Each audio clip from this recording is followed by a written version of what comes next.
Good morning. యాక్చువల్గా కొంచెం late అయింది, కాలేజీలో నెట్ లేదు, సో దానివల్ల కొంచెం లేట్ అయింది. Don't think otherwise. I think my screen is visible to you. కనిపిస్తుందమ్మా? రైట్ అమ్మా. So okay. సో యాక్చువల్గా మనం మాట్లాడుకునేటువంటి టాపిక్ ఏంటి అని అడిగితే, యాక్చువల్గా రోజు చెప్పేటువంటి టాపిక్ ఏనండి. So that is the title of the paper is nothing but simply say web technology అని మాట్లాడుతూ ఉంటారు. So what is the web technology, why we are using this technology అని అడిగితే, కంపల్సరీగా మనం దీని గురించి కనుక తెలుసుకోవాలి అనుకుంటే we need to know the concept. ఒక 5 కాన్సెప్ట్స్ గురించి తెలియాలి. సో అవి ఏంటి అని అడిగితే, నెట్వర్క్, ఇంటర్నెట్, అదేవిధంగా web browser, web page, websites, ఇవన్నీ రోజు మాట్లాడాము. సో సపరేట్గా మళ్ళీ దాని గురించి మళ్ళీ రికలెక్ట్ చేయాల్సిన అవసరం లేదు. సో ఇక్కడ యాక్చువల్గా ఏం జరిగిందని అడిగితే, ఈ వెబ్ టెక్నాలజీ అనేటువంటి పేపర్లో వీఆర్ డిస్కసింగ్ ఎక్కడున్నామని అడిగితే 3rd యూనిట్లో ఉన్నాం సార్. ఈ 3rd యూనిట్లో అప్ టు నో మనం జావా స్క్రిప్ట్ అనేటువంటి దాన్ని దేనికి వాడతారు అని అడిగితే, it is used for checking the client side validations. So client side అనే మనం ఒక వెబ్ పేజ్ అనేటువంటి డిజైన్ చేసిన తర్వాత, ఆ వెబ్ పేజ్లో ఏదైనా సరే ఎంటర్ చేసినప్పుడు ఆ డేటాని కరెక్ట్ కండిషన్ ప్రకారం చేస్తున్నారా లేదా అనేటువంటి కనుక చెక్ చేయాలి అనుకుంటే, for that purpose we can use this 3rd unit అయినటువంటి జావా స్క్రిప్ట్ యూజ్ చేయడం జరుగుతుంది.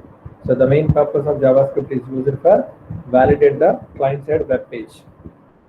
క్లయింట్ సైడ్ అనేటువంటి వెబ్ పేజ్లు ఏవైతే ఉన్నాయో వాటిని కనుక నేను కండిషన్స్ ఏమైనా చెక్ చేయాలి అనుకుంటే, అలాంటి సందర్భాల్లో జావా స్క్రిప్ట్ యూజ్ చేయడం జరుగుతూ ఉంటుంది. ఈ జావా స్క్రిప్ట్లో ఏమవుతుంది అని అడిగితే, నార్మల్గా మనం ప్రోగ్రామింగ్ లాంగ్వేజెస్లో ఏవైతే నేర్చుకున్నామో, లైక్ డేటా టైప్స్ అనేటటువంటివి కానీ, అదేవిధంగా స్టేట్మెంట్స్ అనేటటువంటివి కానీ నేర్చుకున్నామో, the same will be applicable here also. So previous క్లాస్లో మనం నేర్చుకునేది అని అడిగితే వేరియబుల్స్ గురించి మాట్లాడుకున్నాము. అదేవిధంగా డిఫరెంట్ టైప్స్ ఆఫ్ స్టేట్మెంట్స్ గురించి మాట్లాడుతున్నాము. Statements is nothing but input output statements, అదేవిధంగా కండిషనల్ స్టేట్మెంట్స్, అదేవిధంగా లూపింగ్ స్టేట్మెంట్స్ అనే వాటి గురించి మాట్లాడడం జరిగింది. దాని తర్వాత ఆపరేటర్స్ గురించి కూడా చెప్పడం జరిగింది. సో ఇందులో ఏంటంటే arithmetic operators, relation operators, logical operators, ternary operators, increment and decrement operator, assignment operators, ఏవైతే మన జనరల్గా ఆపరేటర్స్ ఏవైతే ఉన్నాయో the same operators will be applicable in Java script also. తర్వాత అరేస్ గురించి కూడా మాట్లాడాము. నెక్స్ట్ ఫంక్షన్స్ గురించి కూడా మాట్లాడాము. లాస్ట్ క్లాస్లో మాట్లాడుకుంది ఏంటి అని అడిగితే ఆబ్జెక్ట్స్ గురించి మాట్లాడాము. సో ఆబ్జెక్ట్స్ గురించి మాట్లాడుకున్నాం. ఈ ఆబ్జెక్ట్ గురించి మాట్లాడినప్పుడు బేసికల్గా మనకి జావా స్క్రిప్ట్లో ఎన్ని రకాలైనటువంటి ఆబ్జెక్ట్స్ ఉన్నాయి సార్ అని అడిగితే 5 టైప్స్ ఆఫ్ ఆబ్జెక్ట్స్ ఉన్నాయి సార్. ఫస్ట్ వన్ వచ్చినటువంటి దాన్ని ఏమంటారు అని అడిగితే డాక్యుమెంట్ ఆబ్జెక్ట్ అని మాట్లాడతారు. అండ్ సెకండ్ వన్ వచ్చేటటువంటి దాన్ని విండో ఆబ్జెక్ట్ అని మాట్లాడతారు. తర్వాత డేట్ ఆబ్జెక్ట్ అని గురించి మాట్లాడడం జరిగింది. ఇలా మనకి డిఫరెంట్ టైప్స్ ఆఫ్ ఆబ్జెక్ట్స్ గురించి మనము ప్రీవియస్ క్లాస్లో మాట్లాడుకోవడం జరిగింది అని చెప్తూ ఉంటారు. సో ఈ రోజు క్లాస్లో లాస్ట్ క్లాస్ ఆఫ్ దిస్ ఆబ్జెక్ట్లో వచ్చినప్పటికి ఏమవుతుంది అడిగితే, ఆబ్జెక్ట్స్ అయిపోయిన తర్వాత నెక్స్ట్ మిగిలిపోయినటువంటి టాపిక్ ఏంటి అని అడిగితే ఎక్సెప్షన్స్. సో ఆబ్జెక్ట్స్ వచ్చేటప్పటికి 5 రకాల objects. Document object, next one వచ్చేటటువంటి దాన్ని ఫామ్ ఆబ్జెక్ట్ అంటారు, అలాగే బ్రౌజర్ ఆబ్జెక్ట్ అంటారు. అదేవిధంగా నెక్స్ట్ వన్ వచ్చేటప్పటికి డేటా ఆబ్జెక్ట్ గురించి మాట్లాడాము. అదేవిధంగా విండో ఆబ్జెక్ట్ గురించి కూడా మాట్లాడడం జరిగింది. So the are the basically 5 objects which are discuss in the previous class. ఆబ్జెక్ట్లో వచ్చేటప్పటికి ప్రతి ఒక్క దానికి అట్రిబ్యూట్స్, ప్రాపర్టీస్ అనేటువంటివి కామన్గా ఉంటాయి. సో మనకి ఒక్కొక్క ఆబ్జెక్ట్లో ఒక్కొక్క మెథడ్స్ అనేటటువంటివి బేస్ చేసుకుని మనం ఆ మెథడ్ని ఎలా యూజ్ చేసుకోవాలనేటటువంటి మొత్తం ప్రీవియస్ క్లాసెస్లో మాట్లాడుకున్నాం. So today's topic goes to simply say exception handling అంటూ ఉంటారు. So what you mean by this exception? జనరల్గా ఎక్సెప్షన్ అంటే ఏం చెప్తున్నాం జావాలో? Any idea what you mean by exception? Anybody? So exception అంటే ఏంటి? Any idea? ఎనీబడి? ఎవరైనా చెప్పచ్చు ఎక్సెప్షన్ అంటే ఏంటి? సందీప్, ఎక్సెప్షన్ అంటే ఏంటి? ఎక్సెప్షన్ అంటే అది కాకుండా సార్. అలా కాదు. ఇక్కడ an exception is nothing but it is a run time error. So run time error ని ఎక్సెప్షన్ అంటారు. అంటే ఏంటి అని అడిగితే, ఫర్ సపోజ్ మీరు కాలేజీకి రావాలని చెప్పేసి మీరు అనుకున్నారు. సో మీరు రోజు బైక్ వేసుకొస్తున్నారు అనుకోండి సార్. బైక్ వేసుకుంటూ వస్తున్నప్పుడు సడన్ గా మీరు అంతా రెడీ అయిపోయి కాలేజీకి వెళ్దామని బైక్ దగ్గరికి వచ్చారు. సో బైక్ దగ్గరికి వచ్చినప్పుడు సడన్ గా పంచర్ అయింది అనుకోండి sir. Can you expect that? So puncture అయింది, నేను వాడు బండి వేసుకెళ్ళకపోతున్నాను అనేటువంటి మీరు ఎక్స్పెక్ట్ చేయగలరా? చేయలేరు. సో అలా ఏదైనా సరే అనుకోని రీతిలో ఏదైనా సరే మిస్టేక్ కనుక వస్తే, ఆ మిస్టేక్స్ కనుక ఐడెంటిఫికేషన్ చేసుకునేటువంటి కాన్సెప్ట్నే రన్ టైమ్ ఎర్రర్స్ని ఏమంటామని అడిగితే ఎక్సెప్షన్ అంటూ ఉంటారు. So main purpose of this exception అనేటువంటి దాన్ని ఎందుకు వాడతామని అడిగితే, జావాలో వచ్చేటప్పటికి రోబోస్ట్ అనేటువంటి ఫీచర్ అనేటువంటి ఉంటుంది సార్. రోబోస్ట్ అంటే ఏంటి అని అడిగితే సెక్యూరిటీ, బిలీవ్, స్ట్రాంగ్నెస్ అనమాట. అంటే జనరల్గా మనం సి లాంగ్వేజ్లో హెవీ పాయింటర్స్ యూస్ చేస్తున్నాం అనుకోండి సార్, సడన్గా మనం ప్రోగ్రామ్ కంపైల్ చేయగానే ఆపరేటింగ్ సిస్టమ్ మొత్తం కరెక్ట్ అయ్యే ఛాన్స్ ఉంది. But whereas comes to in జావాలో కానీ జావా స్క్రిప్ట్లోకి వచ్చేటప్పటికి ఏమవుతుంది అడిగితే అలాంటి ఎర్రర్స్ ఏ విధంగా వస్తే ఆ ఎర్రర్స్ని హ్యాండిల్ చేయడానికి కూడా ఇక్కడ ప్రోగ్రామ్స్ ఉన్నాయి. So that's why this is very very secure అని చెప్తూ ఉంటారు Java. The same procedure JavaScript కూడా హైలీ సెక్యూర్డ్ అని మాట్లాడుతూ ఉంటాం. ఎందుకని అడిగితే ఎర్రర్ ఉందని చెప్పింది, ఎర్రర్ లేకపోతే అవుట్పుట్ చూపించదు. దట్ ఇస్ ద డిఫరెన్స్, అంత మించి ఏం లేదు. అంతేగాని సిస్టమ్ క్రాష్ అయిపోవడం, బ్రౌజర్ క్రాష్ అయిపోవడం అలాంటి మిస్టేక్స్ అనేటువంటివి ఏమీ జరగవు ఇక్కడ. సో అందుకనే ఈ ఎక్సెప్షన్ హ్యాండ్లింగ్ అనేటటువంటిది కూడా మనకి జావా స్క్రిప్ట్ లో one of the major role play చేయడం జరుగుతుంది. సో అసలు what you mean by exception is nothing but simply say an exception is nothing but run time error. So అంటే మనం ఏదైనా సరే ఒక బ్రౌజర్లో మనం ప్రోగ్రామ్ని రన్ చేసినప్పుడు అలాంటి సందర్భాల్లో ఏదైనా సరే మిస్టేక్ కనుక వస్తే ఆ మిస్టేక్ని ఎలా రెక్టిఫికేషన్ చేయాలో చెప్పే కాన్సెప్ట్నే ఎక్సెప్షన్ హ్యాండ్లింగ్ అని చెప్తూ ఉంటారు. జనరల్గా ఎక్సెప్షన్ హ్యాండ్లింగ్గా మనం వాడేటటువంటి కీవర్డ్స్ ఏంటి అని అడిగితే ట్రై అని చెప్తూ ఉంటారు, అదేవిధంగా క్యాచ్ అని చెప్తూ ఉంటారు, అండ్ నెక్స్ట్ వన్ వచ్చేటువంటి దాన్ని త్రో అని మాట్లాడతారు. So basically we are using exception హ్యాండ్లింగ్లో ఈ 3 రకాలైనటువంటి కీవర్డ్స్ని యూజ్ చేయడం జరుగుతుంది, try, catch and throw. So ఏంటి సార్ ఈ try block, catch block, throw block వల్ల ఉపయోగం ఏంటి అని అడిగితే, సపోజ్ నేను రాసినటువంటి ప్రోగ్రాంలో ఒక 1 నుంచి 1000 లైన్స్ ఆఫ్ కోడ్ ఉంది అనుకోండి సార్. 1 నుంచి 1000 లైన్స్ ఆఫ్ కోడ్ ఉంది అనుకున్నాం. సో 1000 లైన్స్ ఆఫ్ కోడ్ ఉన్నప్పుడు ఇందులో నాకు డౌట్ ఉంది సార్ ఏంటి అని అడిగితే, ఒక 501 దగ్గర నుంచి మేబీ 700 వరకు ఎర్రర్ ఉందనుకున్నా కొంచెంసేపు. అంటే అక్కడ ఏ ఎర్రరో మీరు చెప్పలేకపోతున్నారు. మీరు అంటే యువర్ రైటింగ్ ద కోడ్, మొత్తం ఎంత కోడ్ రాశారు అని అడిగితే సింప్లీ సే 1 నుంచి 1000 లైన్స్ ఆఫ్ కోడ్ రాశారు. ఈ 1000 లైన్స్ ఆఫ్ కోడ్లో మేబీ ఎర్రర్ ఎక్కడ వచ్చే ఛాన్స్ ఉంది అంటున్నాం సార్ అని అడిగితే, మేబీ ఎర్రర్ వచ్చి 501 దగ్గర నుంచి 700 లైన్స్ ఆఫ్ కోడ్ మధ్యలో ఎర్రర్ వచ్చే ఛాన్స్ ఉంది. ఇక రిమైనింగ్ కోడ్లో ఎర్రర్ రాదు అనే కాన్ఫిడెన్స్ మీకు ఉంది. సో అప్పుడు ఏం చేస్తామని అడిగితే, మీరు ఏదైతే ఎర్రర్ వస్తుంది అని ఫీల్ అవుతున్నారో ఆ ఎర్రర్ వచ్చేటటువంటి పార్ట్ని ఏం చేస్తారని అడిగితే, that should be write between try block. ఎగ్జాక్ట్గా స్పెసిఫిక్గా ఫలానా చోట కనుక ఎర్రర్ వచ్చింది అని అడిగితే తెలిస్తే then we can use this throw అని చెప్పేసి, మీరు ఏ స్టేట్మెంట్ దగ్గర అయితే ఎర్రర్ వస్తున్నారో ఆ స్టేట్మెంట్ ముందు కనుక మీరు త్రో కనుక రాస్తే ఆటోమేటిక్గా ఆ ఎర్రర్ని అది హ్యాండిల్ చేసుకుంటుంది. సో దానికి ఎప్పుడైతే ఎర్రర్ వస్తుందో దానికి సంబంధించినటువంటి దాన్ని ఏం చేస్తారని అడిగితే, that should be write between catch బ్లాక్లో రాస్తారు. క్యాచ్ బ్లాక్లో మీరు ఆ ఎర్రర్ని, అంటే ఇక్కడ ఈ స్టేట్మెంట్లో ఏదైతే ఎర్రర్ వస్తుంది అనుకున్నారో ఆ స్టేట్మెంట్ని త్రో చేయగానే దానికి కరెస్పాండింగ్గా క్యాచ్ బ్లాక్లో పికప్ చేసి దానికి సంబంధించిన ఎర్రర్ మెసేజ్ మొత్తాన్ని మీరు క్యాచ్ బ్లాక్లో ఇస్తే ఆటోమేటిక్గా ఆ స్టేట్మెంట్ అనేటువంటి ఎగ్జిక్యూట్ అవుతుందని చెప్పి చెప్తూ ఉంటారు. So this kind of expected environment will be called as ఏమంటామని అడిగితే ఎక్సెప్షన్ హ్యాండ్లింగ్ అని చెప్తూ ఉంటారు. So what you mean by exception handling is nothing but simply say an exception is nothing but it is a runtime error. అంటే programme అనేటువంటిది run చేసినప్పుడు, web బ్రౌజర్లో run చేసినప్పుడు ఏదైనా సరే మిస్టేక్ వస్తే ఆ మిస్టేక్స్ని ఎలా హ్యాండిల్ చేయాలో చెప్పేటువంటి కాన్సెప్ట్ని ఏమంటారు అని అడిగితే ఎక్సెప్షన్ హ్యాండ్లింగ్ అని చెప్తూ ఉంటారు. ఈ ఎక్సెప్షన్ హ్యాండ్లింగ్ని ఎలా హ్యాండిల్ చేస్తామని అడిగితే, basing on the keywords will be called as try block, catch block as well as throw అనేటువంటి స్టేట్మెంట్స్ ద్వారా నేను ఇక్కడ ఎక్సెప్షన్స్ హ్యాండిల్ చేయొచ్చు. హౌ వీ కెన్ హ్యాండిల్ అని అడిగితే, suppose if I write a code between 1 నుంచి 1000 లైన్స్ ఆఫ్ కోడ్ ఉన్నప్పుడు, 1 నుంచి 1000 లైన్స్ ఆఫ్ కోడ్ ఉన్నప్పుడు ఈ 1000 లైన్స్ ఆఫ్ కోడ్లో there may be a chance to come 501 to 700. 501 దగ్గర నుంచి 700 లైన్స్ మధ్యలో కోడ్ కనుక ఆ కోడ్లో ఎర్రర్ వస్తుంది అని కనుక మీరు ఎక్స్పెక్ట్ చేసినట్లయితే ఆ కోడ్ని ఏం చేయాలి అని అడిగితే, that should be write between try block. ఏది ఆ 501 దగ్గర నుంచి 500 లైన్స్ మధ్య ఉన్నటువంటి కోడ్ మొత్తాన్ని ట్రై బ్లాక్లో రాయండి. అందులో స్పెసిఫిక్గా మీకు ఎక్కడైనా సరే ఎర్రర్ వస్తుంది అని కనుక ఫీల్ అయితే దెన్ రైట్ త్రో అని చెప్పేసి మీకు కావాల్సిన స్టేట్మెంట్ కనుక రాస్తే ఆటోమేటిక్గా అక్కడ త్రో చేస్తాం. త్రో చేసినప్పుడు దానికి కరెస్పాండింగ్గా క్యాచ్ బ్లాక్లో రాసుకుని దానికి సంబంధించినటువంటి రెమెడియల్ మెజర్ అనేటువంటి మీరు క్యాచ్ బ్లాక్లో రాసుకోవచ్చు. So this type of environment will be applicable in Java స్క్రిప్ట్లో యూజ్ చేయడం జరుగుతుంది.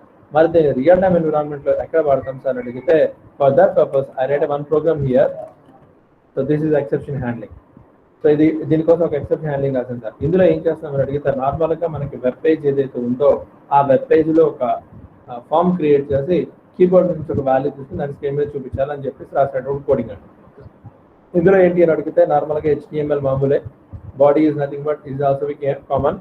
P అనేటువంటి పారాగ్రాఫ్ ట్యాగ్ యూజ్ చేసి I'm giving some message, please enter the number between 5 to 10. ఒక నెంబర్ అనేటువంటి దాన్ని 5 నుంచి 10 మధ్యలో ఎంటర్ చేయమని చెప్పి స్క్రీన్ మీద ఒక మెసేజ్ ప్రింట్ చేస్తున్నాను. తర్వాత దాంతోపాటు ఏం చెప్తున్నామని అడిగితే కీబోర్డ్ నుంచి వాల్యూ తీసుకోవాలి కాబట్టి హియర్ నాకు HTML లో ఫామ్ ట్యాగ్ ఉంది సార్. ఈ ఫామ్ ట్యాగ్ని యూజ్ చేసి I'm creating one form tag. ఈ ఫామ్ ట్యాగ్ని యూజ్ చేసి నేను కీబోర్డ్ మీద నుంచి డేటా ఇవ్వడానికి అవకాశం ఉంది. సో ఇక్కడ ఏం చేస్తున్నాను సార్ అడిగితే input type is equal to text తీసుకున్నాను, యాజ్ వెల్ యాజ్ ఐడి వచ్చేటప్పటికి దానికి ఒక పేరు పెడుతున్నాను. ఏంటి, ఈ టెక్స్ట్ బాక్స్ ఏదైతే ఉందో ఈ టెక్స్ట్ బాక్స్ ఒక పేరు పెడుతున్నాను, that is named as demo అని పేరు పెట్టాను. అలాగే ఒక బటన్ తీసుకున్నాను. ఈ బటన్ కి ఏం చేస్తున్నాను సార్ అడిగితే స్క్రీన్ మీద కనిపించాలి కాబట్టి జస్ట్ సే టెస్ట్ ఇన్పుట్ అని చెప్పి స్క్రీన్ మీద మెసేజ్ ఇవ్వడానికి వాల్యూ అనే ప్రాపర్టీ ద్వారా టెస్ట్ ఇన్పుట్ అని తీసుకున్నాను. ఆ బటన్ మీద క్లిక్ చేస్తే నాకు యాక్షన్ పెర్ఫామ్ అవ్వాలి కాబట్టి I'm using the method will be called as on click అనేటటువంటి మెథడ్ ద్వారా నేను మొహమాటం లేకుండా ఆ యాక్షన్ అనేటటువంటి దాన్ని పెర్ఫామ్ చేయడం జరుగుతూ ఉంటుంది. సో ఆన్ క్లిక్ అనేటటువంటి మెథడ్ ద్వారా we can activate the action. So ఈ యాక్షన్ ఏం జరగాలి అని అడిగితే that function name goes to my function. దాన్ని ఏమంటామని అడిగితే మై ఫంక్షన్ అనేటువంటి ఫంక్షన్ కాల్ చేయమని చెప్పాను. తర్వాత మెసేజ్ అనేటటువంటి దాన్ని ఒక సింపుల్గా ఒక ఐడి క్రియేట్ చేసి ఒక పారాగ్రాఫ్కి ఒక మెసేజ్ అనే దాన్ని క్రియేట్ చేశాను. Just this is for error message. ఈ మెసేజ్ అనేటువంటి దేనికోసం సార్ అడిగితే ఎర్రర్ మెసేజ్ని హ్యాండిల్ చేయడానికి రాసినటువంటిది అనమాట. ఇక్కడ మై ఫంక్షన్ అనేటువంటి ఫంక్షన్ తీసుకోగానే దానికి సంబంధించినటువంటి కోడింగ్ మొత్తాన్ని I'm writing here, this is the my function అనేటటువంటి ఫంక్షన్ అంటే. సో దిస్ ఈస్ జనరల్గా మనం జావా స్క్రిప్ట్ నేర్చుకున్నాం కదా, ఫంక్షన్ నేమ్ కదా. సో ఇక్కడ నేను పెట్టినటువంటి ఫంక్షన్ పేరు ఏంటని అడిగితే మై ఫంక్షన్ కాబట్టి మై ఫంక్షన్ అని చెప్పి రాస్తున్నాను. ఇందులో ఏం రాస్తున్నాను, I'm declaring this is scripting అంటే. ఇక్కడ నుంచి స్క్రిప్టింగ్ స్టార్ట్ అవుతుంది. సో పైదంతా ఏంటి అని అడిగితే normal HTML. So now we're starting scripting. ఈ స్క్రిప్టింగ్ లో ఏం చెప్తున్నామని అడిగితే ఈ మై ఫంక్షన్ అనేటువంటి ఫంక్షన్ లో I'm defining 2 variables with the name of message అనేటువంటి ఒక variable as well as x అనేటువంటి ఒక వేరియబుల్, 2 వేరియబుల్స్ ని డిఫైన్ చేశాను.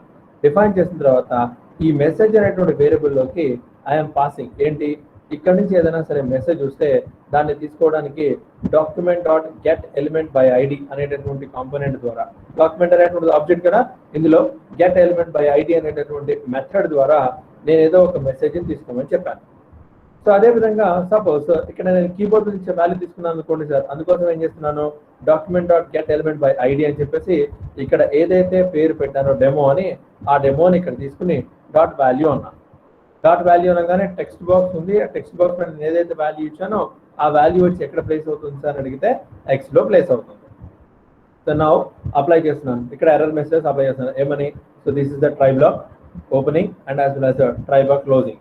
సో ఇందులో ఏం రాస్తున్నాను, ఈ ఇచ్చినటువంటి వాల్యూ అనేటువంటిది greater than 5 and less than 10 కనుక అయితే, అంటే మన స్టార్టింగ్ స్టడీలో చెప్పాము, ఏమని చెప్పాము, బిట్వీన్ 5 to 10 కాబట్టి now I'm checking the condition.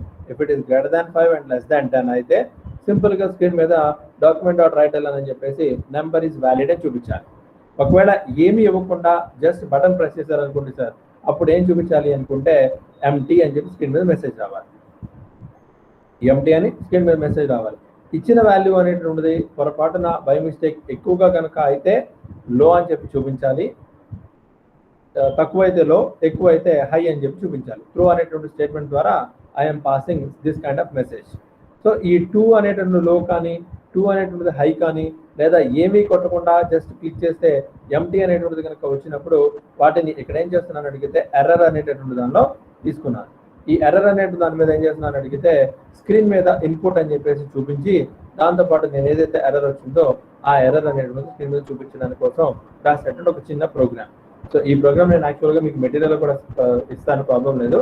So ఇక్కడ మెయిన్ నేర్చుకోవాల్సిన ఏంటని అడిగితే try block as well as ఏ లైన్లో ఎర్రర్ వస్తుందని కనుక ఫీల్ అయితే ఆ లైన్లో ఉండేటటువంటి రో స్టేట్మెంట్, ఆ ఎర్రర్ని హ్యాండిల్ చేసుకోవడానికి క్యాచ్ బ్లాక్ అనేటువంటి స్టేట్మెంట్ ద్వారా నేను ఆ ఎర్రర్ని హ్యాండిల్ చేయడానికి యూజ్ చేసుకుంటూ వెళ్తాం.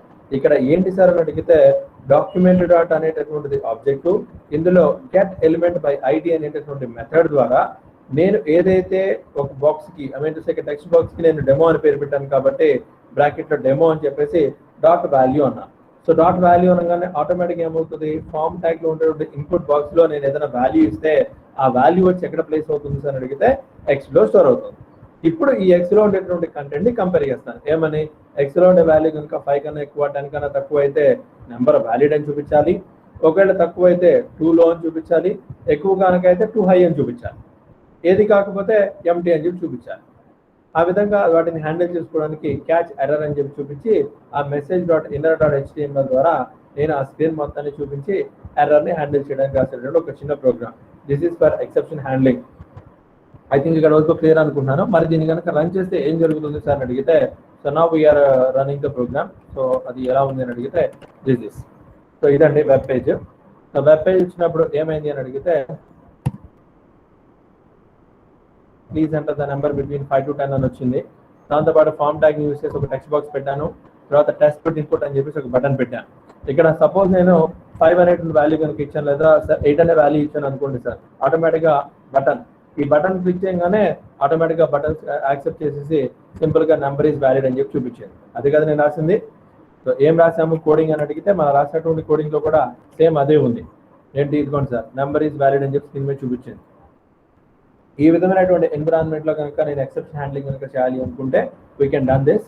సో దీంతో ఏమవుతుంది సార్ అడిగితే ఈ థర్డ్ యూనిట్ అనేటువంటి టాపిక్ అనేటటువంటిది కంప్లీట్ చేయడం జరుగుతుంది.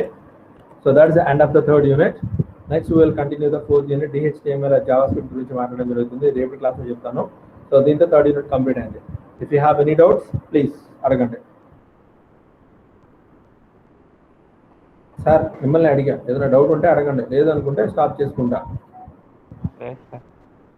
Okay right. అయితే నేను కోడింగ్ అనేటువంటి దాన్ని పెట్టేసి నేను మీ మెటీరియల్ని షేర్ చేస్తాను, దాన్ని బట్టి మీరు ఫాలో అవ్వండి. Okay, thank you. So we will go with attendance. ఎవరెవరు వచ్చారు పోతుందో చెప్తే.